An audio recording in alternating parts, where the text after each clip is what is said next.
Úrad komisára pre deti na pôde Prešovskej univerzity v Prešove zorganizoval odbornú konferenciu s témou Chudoba detí ako celospoločenská výzva. Najväčšia úloha komisára pre deti je hájiť detské práva. A málo čo tak dostáva dieťa do situácie, kde sú kompletne a pomaly všetky práva porušované, ako práve chudoba.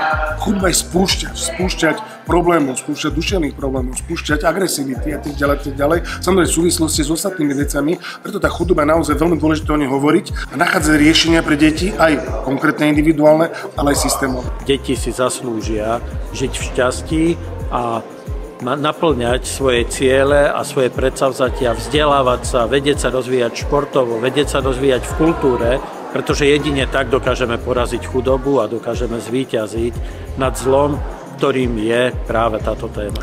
Na tejto konferencii sme privítali viac ako 120 účastníkov naživo a vyše 100 účastníkov, ktorí boli online pripojení. Na tejto konferencii vystúpilo 16 lektorov s odbornými prednáškami, ktoré sa týkajú témy chudoby. Chudobu sme otvorili z niekoľkých pohľadov, z pohľadu energetickej chudoby, potravinovej chudoby, dosahov zdravotníctva, školstva, práv detí.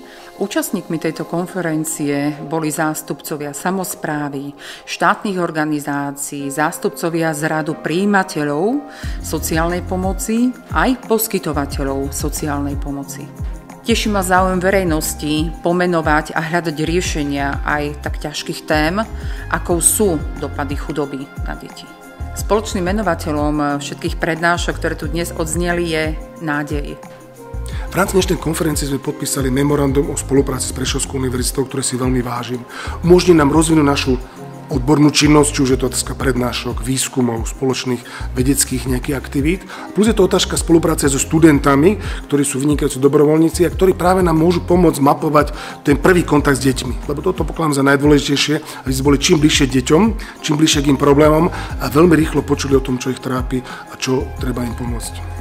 Komisár pre deti vyzval odbornú verejnosť k diskusii, z ktorej vyplynú konkrétne návrhy pre štát.